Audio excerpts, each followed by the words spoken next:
दरवाजे पर खड़े होकर उज्जवल अभिजीत को ऊपर से नीचे तक गौर से देख रही थी। वो अपनी होठों पर अजीब सी स्माइल लिए अभिजीत को देखते हुए मन में सोच रही थी, इतने हैंडसम लड़के भी होते हैं दुनिया में, मुझे नहीं पता था। पूर्वी ने तो अब कार्तिक सर को एक्सेप्ट कर लिया, अभिजीत तो अब भी अकेला है, मतलब बात बन सकती है। वो अपने मन में यही सभी बातें सोचते सोचते अभिजीत को देखकर मुस्कुराए जा रही थी। अभिजीत अपने हाथ से घड़ी को निकालकर बेड पर धीरे से फेंक देता है। उसके कपड़े गीले थे, जिसकी वजह से कोल्ड उसे भी महसूस हो रहा था। गीले कपड़े ज्यादा देर तक पहनकर रखने की वजह से उसका शरीर गर्म होने लगा था। साथ में उसके आंखों में भी उसे गर्माहट महसूस हो रही थी। इसलिए वो अपने कपड़े को चेंज करने के लिए अपने शर्ट के बटन्स को खोलने जा रहा था। तभी उसके दिमाग में आया कि गेट बंद कर देना चाहिए। इतना सोचकर वो गेट की तरफ जैसे ही मुड़ा, उसने देखा कि उज्जवल गेट पर खड़े होकर उसे देख रही है, वो भी अजीब सी स्माइल करते हुए। ये थोड़ा अभिजीत को अजीब लगा। अभिजीत को अपनी तरफ मुड़ा हुआ देखकर उज्जवल घबरा जाती है। वो घबराकर हंसते हुए बोली, मैं जा ही रही थी। इतना कहकर उज्जवल गेट के बाहर जाने के लिए जैसे ही उस तरफ मुड़ी, अभिजीत बोला, सुनिए। उज्जवल रुक गई और उसकी तरफ मुड़ गई, बोली, हाँ बोलो। अभिजीत बोला, मुझे कपड़े बदलने हैं, पर मेरे पास एक्स्ट्रा कपड़े नहीं हैं, ये भीग गए हैं ना। उज्जवल बोली, तो इसमें मैं क्या कर सकती हूँ।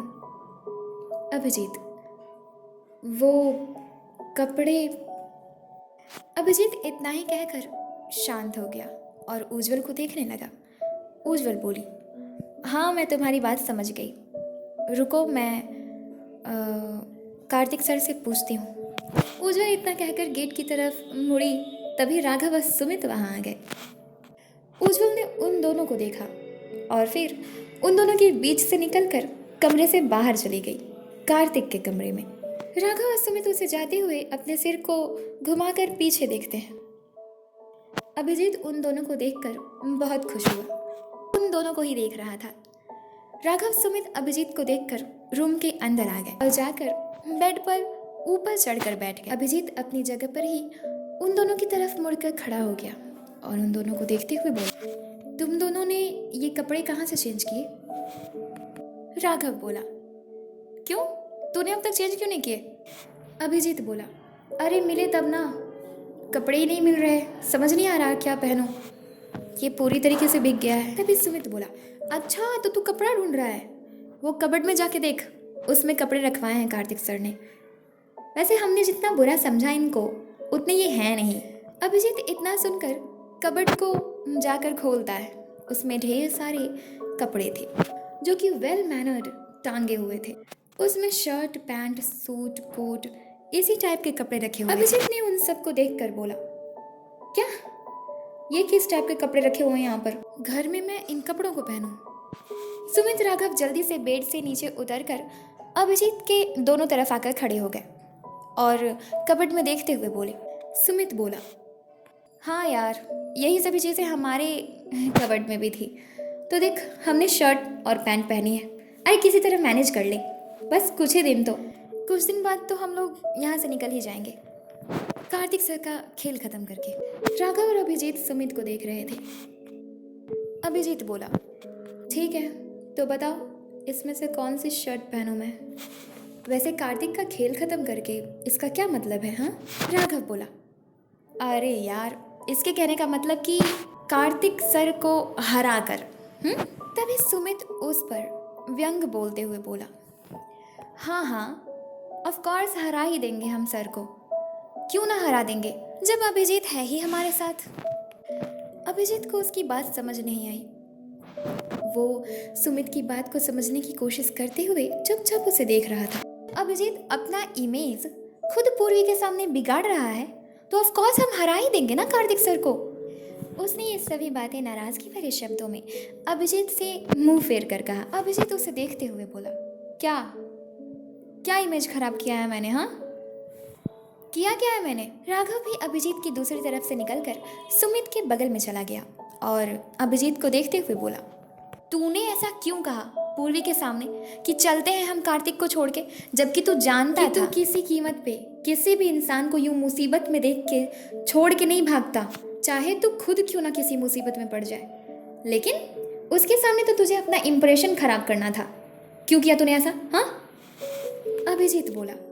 अच्छा, तो तुम लोग इस चीज़ के लिए मुझसे नाराज़ हो, है ना सुमित? तब सुमित गुस्से से बोला, हाँ गुस्सा है हम तुझसे, और तुझे पीटेंगे भी, लेकिन उससे पहले रीज़न बता। तब राघव बोला, कहीं तेरे दिमाग में ये तो नहीं चल रहा ना कि कार्तिक इतनी मेहनत कर रहा है तो उसके लिए मैं पूर्वी को छोड़ दूँ? देख भाई, ऐसा कुछ मत करना, समझा? क्योंकि अब सिर्फ तू नहीं चाहता है कि पूर्वी तेरी हो, अब मैं और सुमित भी चाहते हैं कि पूर्वी तेरी हो, और साथ में गौतमी भी चाहती है, समझा? हम तीनों तेरे साथ हैं, तू चिंता मत कर। तभी सुमित बोला, वही तो, अब चल बता क्या कारण था?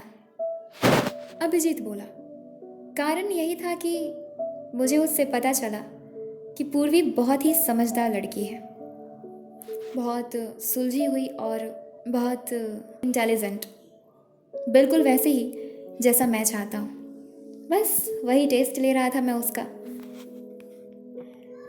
फिर राघव सुमित को देखते हुए बोला, क्या लगता है तुम दोनों को कि मैं पूर्वी से प्यार नहीं करता? मैं तो खुद हैरान हूँ कि मैं उससे इतना प्यार कब से करने लगा और कैसे।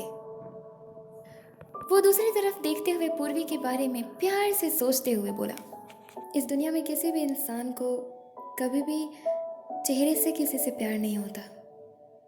अगर प्यार होता है तो किसी के व्यवहार से होता है। और यही चीज़ हमेशा मैं सोच सोच कर परेशान रहता हूँ कि मैंने आज तक पूर्वी का असली व्यवहार नहीं देखा, और मुझे उसके चेहरे से भी प्यार नहीं हुआ है। तो आखिर वो मेरे लिए इतनी ज़रूरी क्यों हो गई है? क्यों मुझे लगता है कि मैं उससे इतना प्यार करता हूँ, इतना कि जीना मुश्किल है उसके बिना।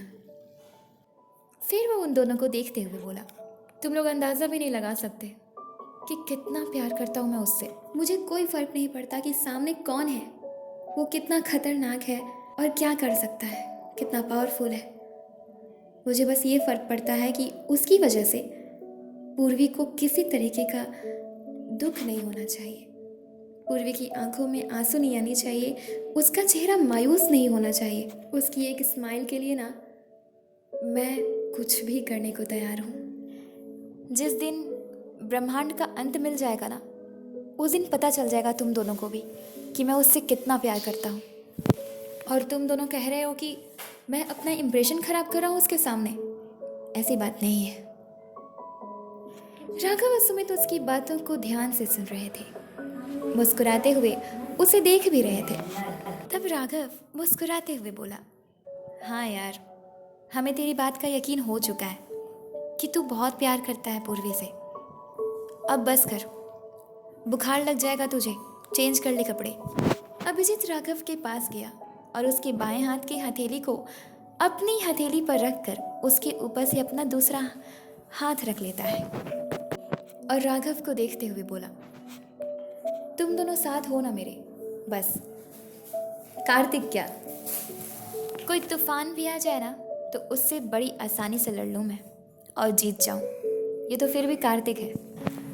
सुमित, जो कि राघव के ही बगल में खड़ा था, वो अभिजीत के कंधे पर एक हाथ को रखकर उसे देखते हुए बोला, हमें अपने दुश्मन को कम नहीं आंकना चाहिए। कार्तिक के बारे में हम ठीक से नहीं जानते कि वो कितना पावरफुल है। तू ही सोच, दुनिया का सबसे बड़ा बिजनेसमैन पूर्वी के पीछे इस तरह पड़ा हुआ है, क्या वो इतनी आसानी से पूर्वी को तुझे दे देगा? अभिजीत उसे देखते हुए बोला, देता वो तब जब पूर्वी उसकी होती, अभी पूर्वी किसी की नहीं है, तो मैं उससे मांग नहीं रहा,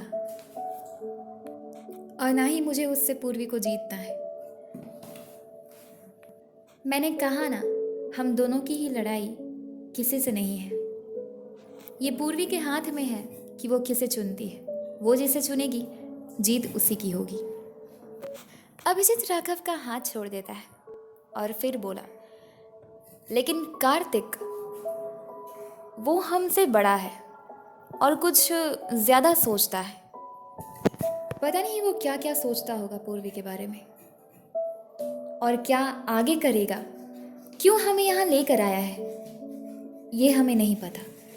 इसलिए हमें सतर्क रहना होगा और किसी तरह पूर्वी को कार्तिक से दूर रखना होगा। तभी राघव बोला, हाँ यार, कल सुबह देखा था ना हमने, मतलब बताया तो था हमें उसने, क्या किया था उसने पूर्वी के साथ। जी तो किया कि उसका मुंह तोड़ दूं। तभी सुमित बोला, और नहीं तो क्या, ये काम बड़ी आसानी से कर सकती है गौतमी। गौतमी जो है ना, वो कार्तिक से उलझती भी है। अभिजीत बोला, मेरे पास एक आइडिया है। राघव और सुमित एक साथ बोले, क्या है वो आइडिया? अभिजीत बोला, गौतमी को बोलो कि वो पूर्वी के कमरे में सोए, वो हमेशा पूर्वी के साथ रहे। सुमित बोला, लेकिन इससे क्या होगा? कार्तिक बस अपनी पिस्टल दिखाएगा, गौतमी भाग जाएगी दुम दबाकर, वो तो डरपोक है ही। अभिजीत बोला, नहीं, मैं जहाँ तक गौतमी को जान पाया हूँ, वो पूर्वी का साथ नहीं छोड़ सकती, और मुसीबत में तो कभी नहीं। जैसी पूर्वी है वैसे ही गौतमी भी है, इसलिए उसे कहो कि वो पूर्वी के साथ रहे रात दिन। राघव और सुमित हाँ में सिर हिलाते हैं। अभिजीत बोला, ठीक है, तुम दोनों जाओ और मैं कपड़े चेंज करके आता हूँ, ठीक है? लेकिन कार्तिक के नज़र से छिप कर, ध्यान से, कार्तिक से ना सुन ना ले। राघव बोला, तू जल्दी तैयार हो जा, हम चलते हैं, चल सुमित।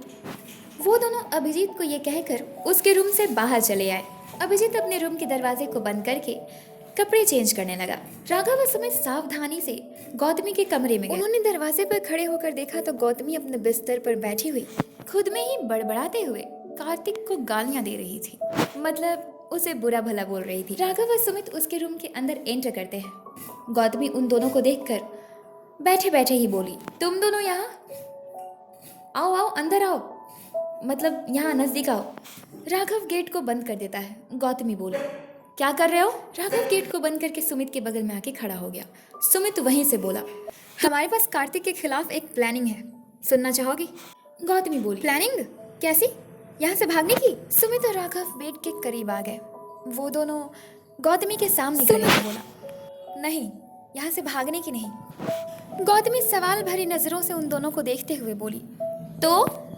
सुमित उसे प्लानिंग समझाते हुए बोला, देखो गौतमी, ज्यादा सवाल जवाब मत करना, मुझे लगता है कि तुम बहुत समझदार हो और तुम भी उसी मिशन पे काम कर रही हो, इसलिए हमारी बात को आसानी से समझ जाओ। गौतमी उन दोनों को कंफ्यूजन से देखते हुए बोली, कौन सा मिशन? पहले ये तो बताओ, कह क्या रहे हो तुम लोग? राघव बोला, अरे यार, इसको डिटेल में समझाओ। देख, तुझे जो है ना, वो पूर्वी के रूम में रहना है, ठीक है? गौतमी बोली, अच्छा, ताकि उस कार्तिक सिन्हा की शिकार मैं बन जाऊं, वो मुझे गोली से मार देगा। सुमित बोला, तो तू अपने दोस्त को मुसीबत से बाहर नहीं निकालना चाहती? तू चाहती है कि वो कार्तिक सिन्हा को एक्सेप्ट कर ले?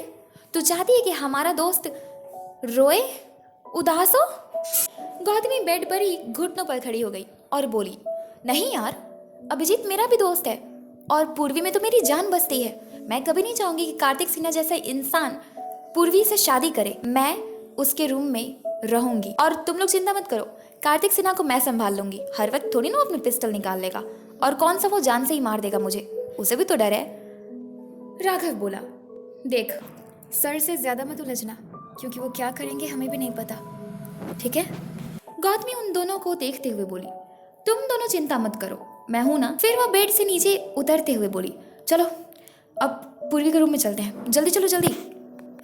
गौतमी बेड से नीचे उतरकर सबसे आगे जाकर गेट को खोल देती है। राघव सुमित उसके पीछे पीछे पूर्वी के रूम में जाने लगे। वो तीनों चलते चलते जब कार्तिक के कमरे तक पहुंचे तो गौतमी ने अपने सिर को घुमाकर कार्तिक के रूम में देखा। कार्तिक के रूम का दरवाजा पूरी तरीके से खुला था। गौतमी रुक गई, उसके पीछे राघव और सुमित भी रुककर उसे देखने लगे। गौतमी कार्तिक के रूम के अंदर गेट से झांकते हुए बोली, कार्तिक नहीं है यहाँ पर, कहाँ है वो? राघव और सुमित परेशान होकर कार्तिक की नजर में ना आने के लिए गौतमी के पीछे आकर छिप गए।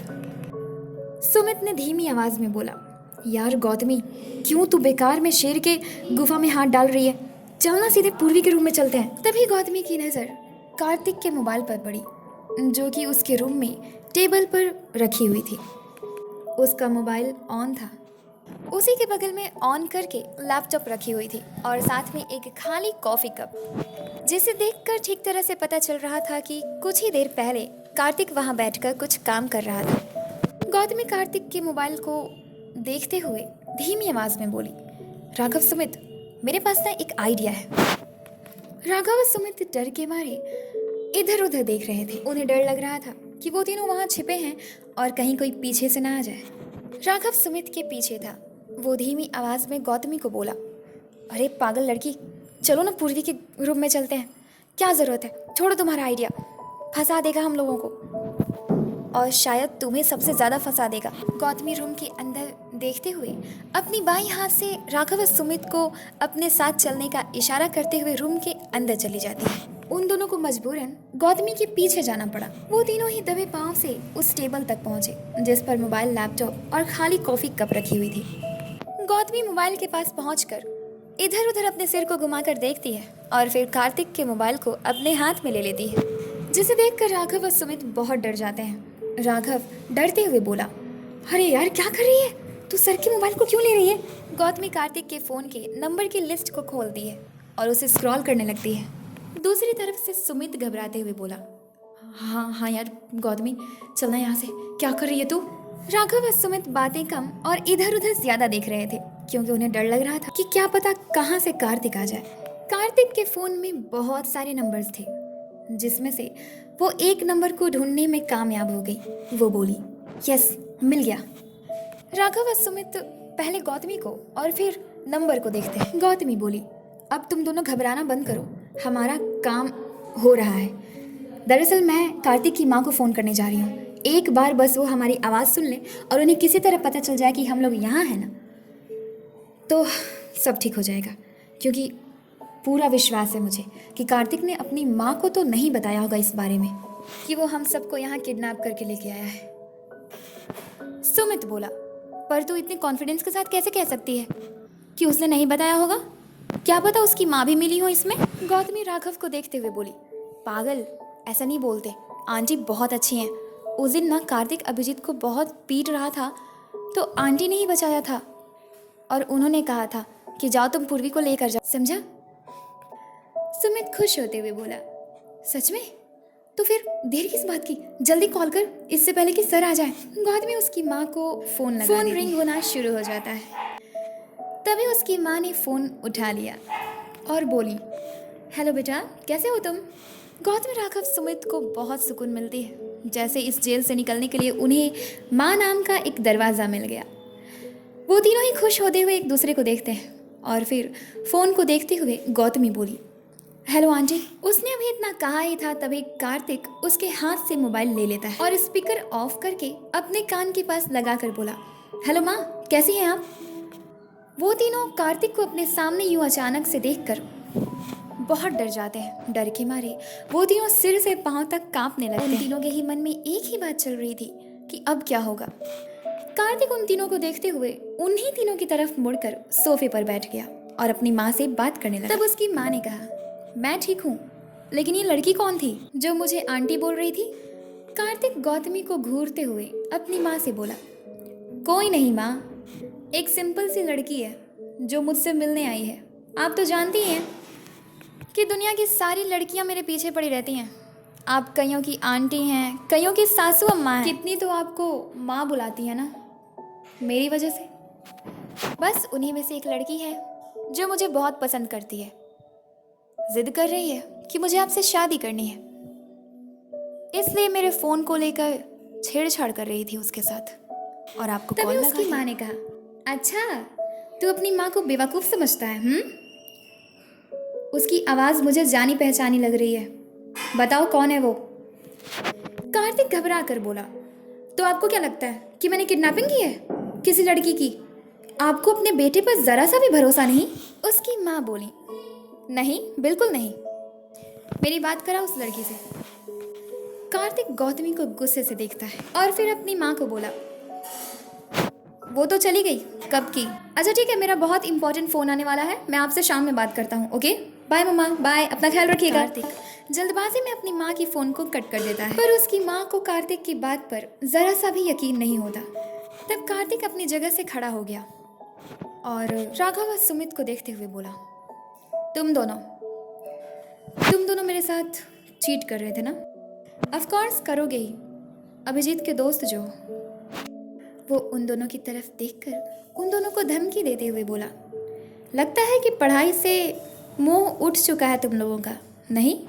राघव और सुमित थोड़ा सा डर जाते हैं। फिर सुमित हिम्मत करते हुए बोला, ठीक है सर, आप चाहें तो हमें स्कूल से निकाल सकते हैं, लेकिन एक बात याद रखिएगा, यदि आप हमें स्कूल से निकाल भी देंगे तो हम पूरी तरीके से आज़ाद हो जाएंगे। फिर आपकी माँ को सारी सच्चाई बता देंगे, फिर आपका क्या होगा? तब राघव बोला, और ये आप ही के हाथ में है कि आप अपनी ज़िंदगी में क्या चीज़ चाहते हैं। कार्तिक हंसते हुए बोला, गुड, बहुत अच्छे। हाँ तो संगति का असर है, घूम भी तो तुम लोग इस गौतमी के साथ रहे हो ना, इसी की भाषा बोलने लग गए। गौतमी कार्तिक को एटीट्यूड फुल स्माइल देती है और बोली, और नहीं तो क्या, मेरे साथ नहीं तो क्या तुम्हारे साथ रहेंगे? हम सभी दोस्त हैं, अभिजीत के और पूर्वी के। हम तीनों के होते हुए तुम उन दोनों को कोई नुकसान नहीं पहुंचा सकते, क्या समझे? और अब तो हमें पता चल चुका है कि तुम अपनी माँ से डरते हो। मौका पाते ही तुम्हारी माँ को ये इन्फॉर्मेशन तो पहुंचा कर रहेंगे हम तीनों। और अब डरने के लिए तुम तैयार हो जाओ, क्योंकि अब हमारी नहीं तुम्हारी बारी है। कार्तिक सोफे पर बैठ जाता है और अपने मोबाइल को टेबल पर रख कर बोला, गौतमी, जीत से पहले की खुशी अच्छी नहीं होती। अगर हम किसी चीज़ को इमेजिन करके उसकी खुशी मनाए ना कि वो चीज़ हो चुका है, तो वो चीज़ बड़ी ही आसानी से हमारी ज़िंदगी में अट्रैक्ट हो जाता है। और तुम देखना, हारोगे तो तुम ही, और तुम्हारी माँ का थप्पड़ तुम्हारे फेस पर लगेगा जब उन्हें ये पता चलेगा। कार्तिक बोला, मेरी माँ ने आज तक मुझ पे कभी हाथ नहीं उठाया, वो मुझ पे अभी भी हाथ नहीं उठाएंगी। गौतमी उसे देखकर हंसते हुए बोली, तुम भूल रहे हो कि जब से पूर्वी तुम्हारी जिंदगी में आई है, तब से तुम्हारे साथ वो चीजें हो रही हैं जो इससे पहले कभी नहीं हुई। सो हम तुम्हें आखिरी चेतावनी दे रहे हैं, अभी भी वक्त है, सुधर जाओ, वरना हम पांचों से पंगा लेना बहुत भारी पड़ जाएगा तुम्हें, क्या समझे? वो कार्तिक का मजाक उड़ाते हुए सुमित और राघव को देखते हुए बोली, तुम दोनों जानते हो, इस बार वो होने वाला है जो कभी नहीं हुआ। मजा आएगा देखने में, क्यों कार्तिक? वो बड़ी सी स्माइल करते हुए कार्तिक को देखकर बोली। कार्तिक खड़ा हो गया और बोला, राघव और सुमित, तुम दोनों जाओ यहाँ से। उसकी बात को सुनकर गौतमी डर जाती है और बोली, मैं क्यों नहीं जा सकती? और वैसे भी मुझे तुमसे यहाँ से जाने के लिए पूछने की ज़रूरत नहीं है, मैं खुद चली जाऊँगी, तुम्हें बोलने की भी ज़रूरत नहीं है। गौतमी इतना कहकर जाने के लिए मुड़ी थी, तभी कार्तिक बोला, गौतमी, अगर तुम यहाँ से हिली तो मेरे पिस्टल में गोलियाँ भरी हुई हैं और तुम्हें ये सब मजाक लग रहा है। डेमो आते आते मैंने तुम्हें दिखाया था, पर लगता है कि पूरी फिल्म दिखानी पड़ेगी, क्यों दिखाऊं? गौतमी डरकर अपनी आंखों को बड़ी बड़ी कर लेती है और फिर कार्तिक की तरफ मुड़कर खड़ी हो गई और राघव सुमित को ऐसी नजरों से देख रही थी जैसे मानो वो कह रही हो कि तुम दोनों मुझे छोड़ के मत जाना। राघव और सुमित भी नहीं चाहते थे कि वो गौतमी को छोड़कर चले जाएं। वो दोनों भी गौतमी को देख रहे थे। कार्तिक बोला, तुम दोनों ने सुना नहीं, अब तक यहाँ खड़े हो? राघव और सुमित झट से कार्तिक को देखते हैं और फिर बोले, यस सर, हम जा रहे हैं ना। इतना कहकर वो दोनों गौतमी को देखते हुए रूम से बाहर चले गए। गौतमी अपनी जगह पर ही खड़े उदास मन से मुंह बनाए हुए उन दोनों को देख रही थी। उसे अंदर ही अंदर थोड़ा डर लग रहा था। उन दोनों के जाने के बाद वो कार्तिक को देखती। कार्तिक अभी भी खड़े होकर गुस्से से उसे घूर रहा था। गौतमी उसे देखकर डर गई और सिर को नीचे झुकाकर मन ही मन खुद को कोसने लगी। वो मन में बोली, क्या जरूरत थी इतना बोलने की, इतना बकबक करती हूँ मैं, कितना बोलती हूँ मैं यार, और बोल के खुद ही फंस जाती हूँ। कार्तिक गुस्से से बोला, मेरी तरफ देखो गौतमी, क्या कहा था तुमने? जीतने की उम्मीद नहीं और जीत की खुशी मनाने लग गई तुम। तुम्हें अपने रास्ते से हटाना ही पड़ेगा।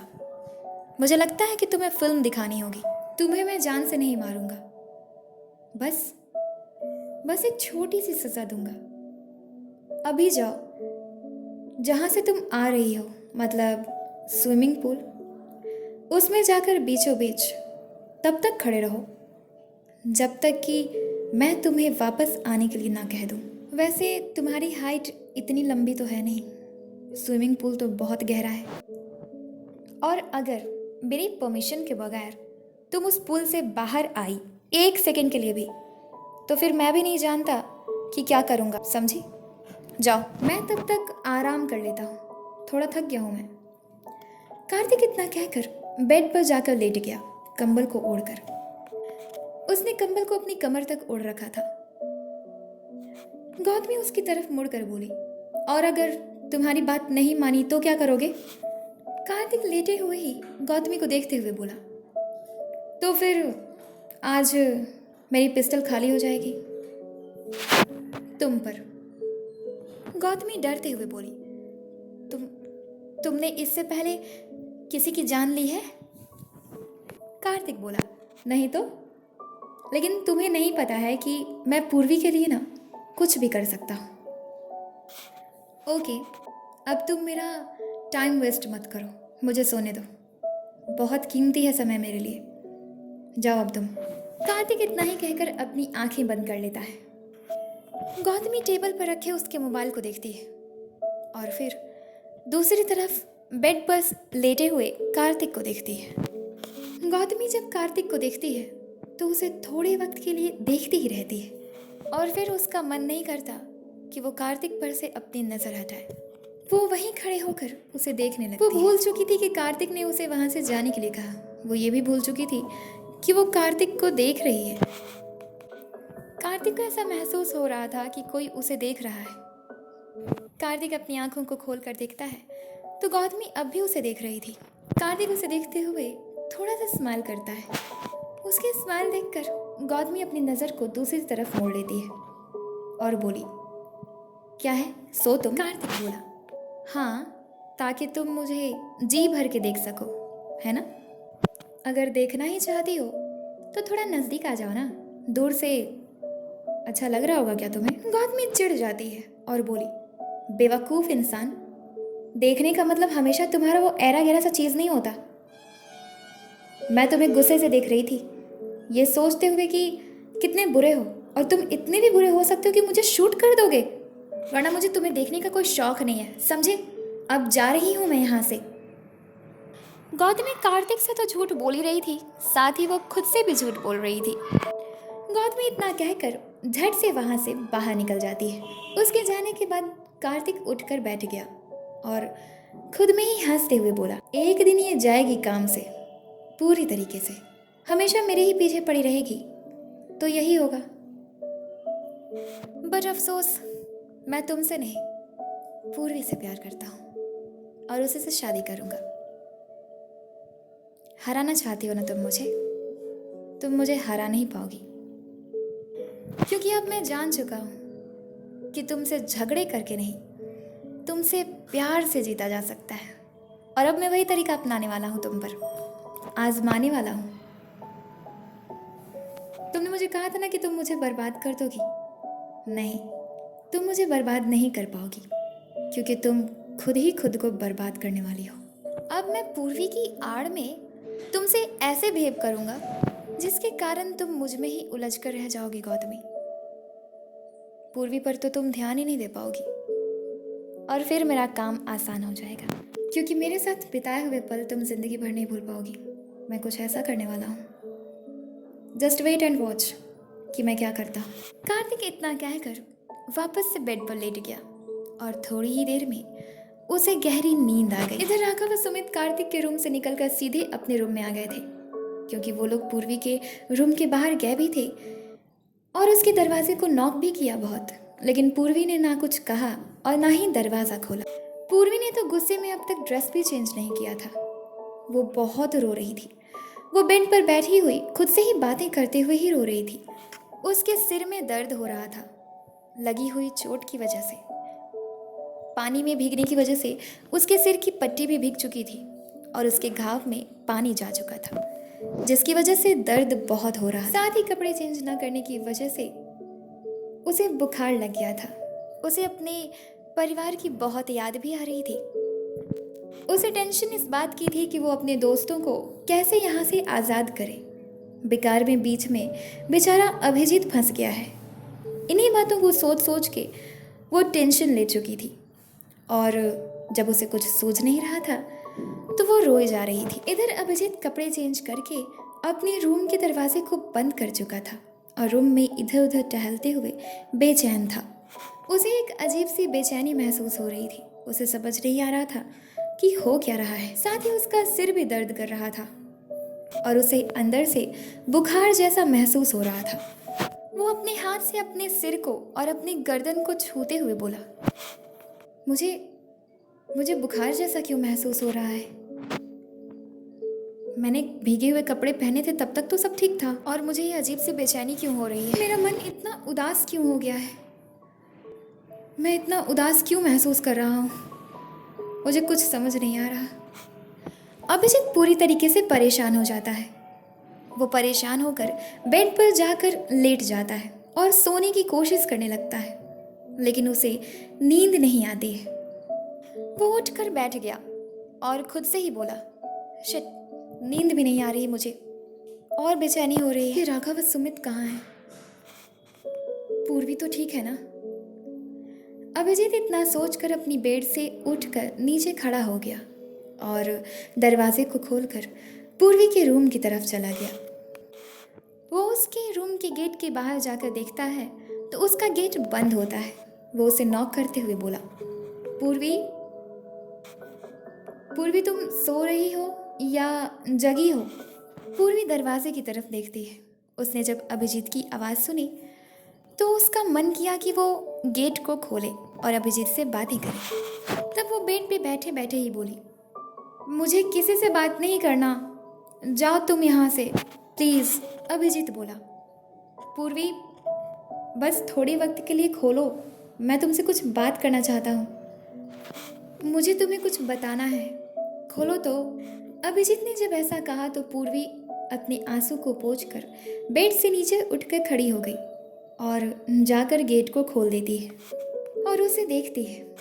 पूर्वी उसे नीचे से ऊपर तक देखती है।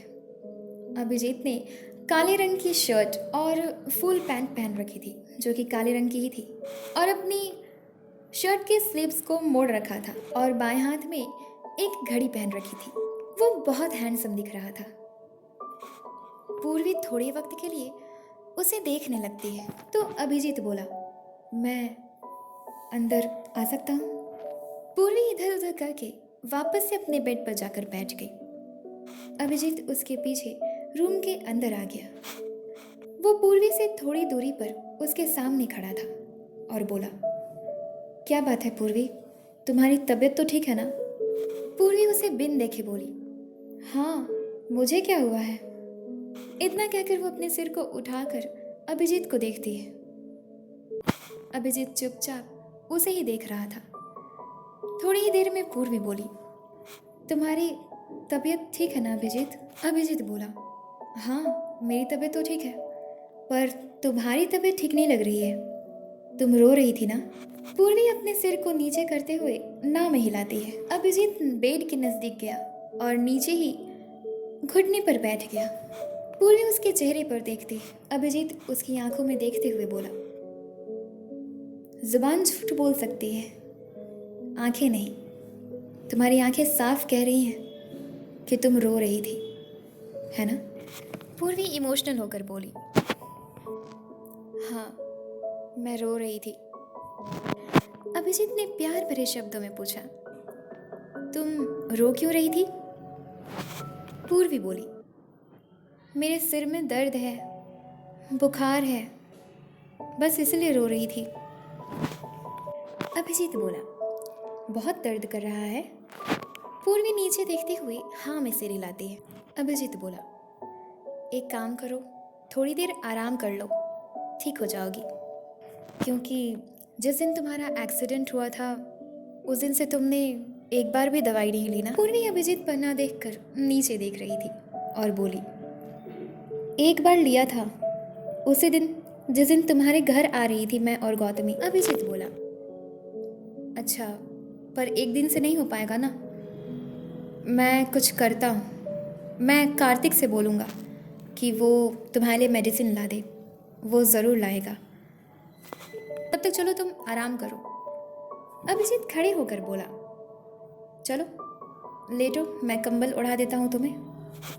अभिजीत ने जब ऐसा कहा तो पूर्वी सिर को उठाकर उसे देखती है और फिर बेड पर अच्छे से पीठ के बल लेट जाती है और अभिजीत को देखने लगती है। उसके बाद अभिजीत कंबल को उसे उड़ा देता है। पूर्वी ने कंबल को अपने सीने तक ओढ़ रखा था और अपने दोनों हाथों को बाहर निकालकर पेट पर रखी हुई थी और अभिजीत को देख रही थी। अभिजीत चलकर उसके सिरहाने गया और जाकर खड़ा हो गया और झुककर उसके सिर पर हाथ को प्यार से फेर कर बोला, तुम आराम करो, मैं कार्तिक से बोल के आता हूँ कि तुम्हें मेडिसिन की ज़रूरत है, ठीक है?